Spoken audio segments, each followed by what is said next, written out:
Hello bright people, welcome back to my channel Pahyak Reward. Terima kasih teman-teman sudah menonton dan mengklik video ini. Oke teman-teman, kali ini saya akan menceritakan sebuah buku ya yang berasal dari Jerman. Ini sangat juga berbahaya, yaitu bukunya Mein Kampf. Jadi buku Mein Kampf ini ditulis oleh seorang ketua partai, mungkin teman-teman sudah tahu, yaitu Adolf Hitler.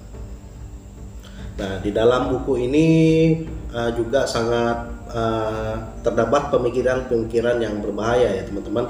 Jadi buku ini juga sempat dicetak dan diperbaharui lagi ya.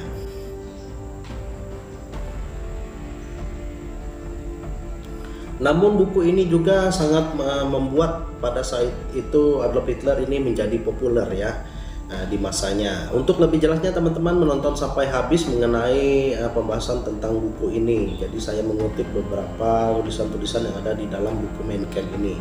Jadi buku yang dibuat oleh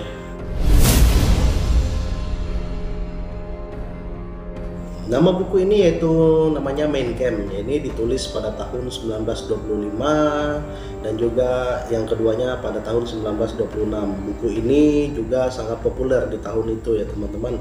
Jadi penerbitan yang pertama yaitu sebanyak 10.000 eksemplar ya teman-teman. Buku ini dibuat pada saat Hitler itu masih di penjara teman-teman. Jadi Hitler di penjara pada waktu itu karena dia melakukan pemberontakan. Jadi dihukum selama 5 tahun, namun beberapa kelakuan baik atau dia melakukan pembelaan melalui pengacara, akhirnya dia hanya penjara selama 9 tahun. Dan buku ini populer pada tahun 1933 ya teman-teman. Pada saat itu Adolf Hitler ini menjabat sebagai Perdana Menteri di Jerman ya, dan ini terjual sekitar 280.000 eksemplar. Nah, dari 1926 sampai 1944 buku ini terjual sebanyak 12 juta kopi ya. Karena pemerintahan Jerman pada saat itu memberikan edisi-edisi khusus bagi orang-orang yang baru menikah ya, dan beberapa pejabat-pejabat dengan koper yang berbeda ya, dengan koper yang bagus ya teman-teman ya. Dan nama buku ini sebenarnya dulunya bukan Mein Kampf ya, namanya adalah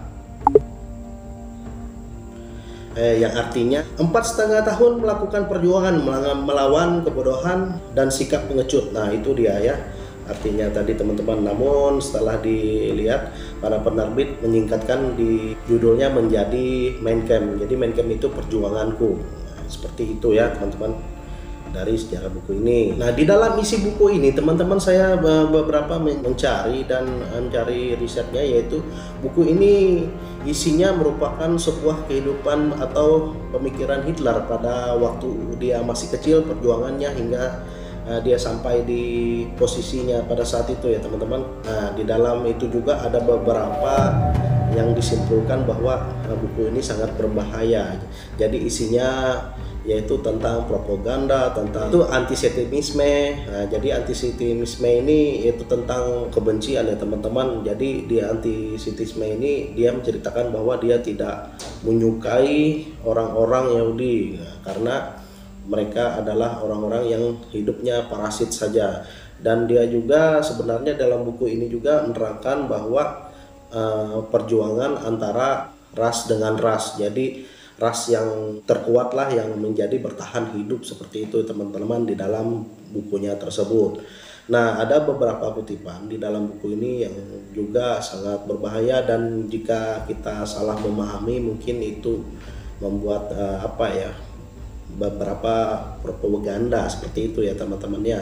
Dan juga memang kepopuleran Hitler pada saat itu di Jerman ya membuat, salah satunya membuat buku ini ya teman-teman, dan orang memahami arti dari buku ini ya, seperti itu. Nah, di dalam kutipannya itu pada halaman 679 dan 73 yaitu bahwa sejarah merupakan pertarungan antara ras dan ras teman-teman. Jadi ras dan ras yang kuatlah yang bertahan. Nah, jadi Hitler di dalam bukunya ini berpemikiran bahwa ras yang kuat itu adalah Jerman ya teman-teman, Jerman sendiri, dan ras yang lemah, yang hina yaitu ras seperti kaum orang-orang Yahudi. Seperti itu di dalam bukunya ini ya teman-teman. Dan juga ada di halaman 799 bahwa di dalam pemikiran tersebut dituangkan di dalam buku ini bahwa terdapat juga beberapa konspirasi ya teman-teman. Orang-orang Yahudi, ras Yahudi ini cenderungan untuk menguasai dunia dan mengendalikan. Nah, jadi ras-ras Jerman ini sebenarnya seperti tertahan ya teman-teman. Jadi halangan untuk maju itu karena ras dari suku Yahudi itu. Jadi teman-teman, di dalam bukunya Adolf Hitler ini, Mein Kampf ini teman-teman, di sini di dalam pemikirannya itu tidak ada menceritakan sebuah solusi. Jadi teman-teman ya, jadi solusi itu tidak ada antara pertarungan ras dan pemikiran dan propaganda tersebut, tidak ada solusi sama sekali. Namun di dalam solusinya ada solusi. Jadi solusinya itu dengan memusnahkan orang-orang Yahudi tersebut ya teman-teman. Jadi tidak ada solusi lain tuh selain memusnahkan atau menghilangkan semua dari bangsa orang Yahudi itu. Nah, buku ini akhirnya ditutup dan ditarik kembali teman-teman karena hak ciptanya itu setelah 70 tahun penulis ini meninggalkan. Jadi buku ini kan diteruskan oleh Jerman ya, di Jerman.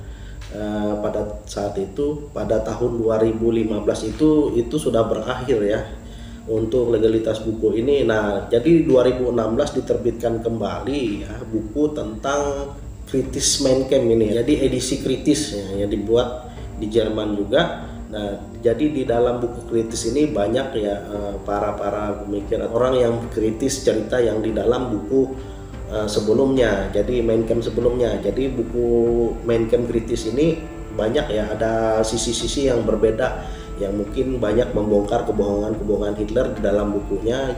Di dalam buku tersebut di halaman 133 buku Mein Kampf Hitler yang edisi pertama itu teman-teman, dia mengatakan bahwa hidup Hitler ini dari kecil itu sangat susah. Nah, semenjak itulah dia menganut paham antisemitisme. Di dalam buku kritisnya ini teman-teman juga ada dibongkar juga oleh beberapa sejarawan ya bahwa Hitler hidup itu bukan berjuang karena dirinya sendiri, namun dia berjuang itu karena dapat harta warisan orang tuanya. Nah, itu yang fakta yang sangat juga mengejutkan di perbedaan di dalam buku tersebut ya teman-teman.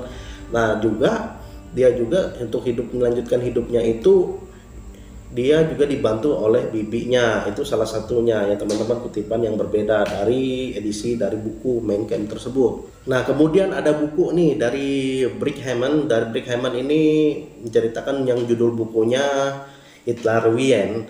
Jadi di halaman 239 di dalam bukunya Brickhamen mengatakan bahwa Hitler ini sebenarnya hidupnya berbanding kebalik ya. Yang diceritakan itu bahwa dia sangat membenci Yahudi, orang-orang Yahudi itu sangat jahat. Namun di dalam buku Brickhamen ini mengatakan bahwa Hitler itu juga waktu semasa hidupnya, waktu masih dia susah dulu, dia dibantu oleh orang-orang lembaga yang dipunyai oleh orang Yahudi teman-teman. Dan pada saat dia tinggal di Wien dulu teman-teman ya, bahwa dia juga sering dibantu dan banyak kenal dan akrab sesama orang-orang Yahudi. Nah, jadi itulah beberapa kutipan ya teman-teman. Mungkin teman-teman kalau mempunyai buku ini bisa membacanya. Jadi buku ini juga banyak diterjemahkan ya juga, dan juga di India juga sangat populer buku ini ya teman-teman ya.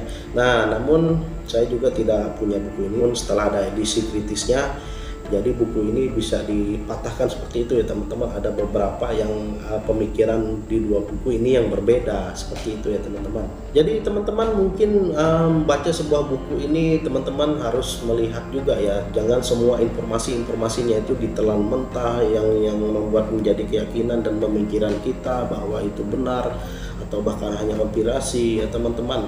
Jadi jangan salah untuk membaca ya teman-teman. Di beberapa penulis mengatakan kritis dengan eksplorasi lebih berharga, tanpa kritis tanpa eksplorisasi ya teman-teman.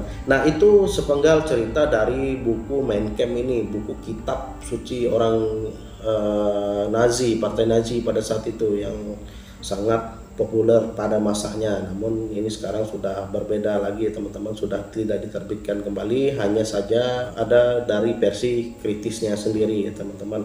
Dan juga pada saat itu memang diwajibkan bagi orang-orang Jerman pada saat itu memiliki buku tersebut sebagai buku atau kitab suci pemegang orang-orang Jerman pada saat itu ya teman-teman ya. Nah, terima kasih teman-teman sudah menonton dan mengklik video ini. Saya Dapaya Priwood. Jangan lupa untuk like, subscribe channel ini, share video ini ke teman-teman lainnya. See you in the next video.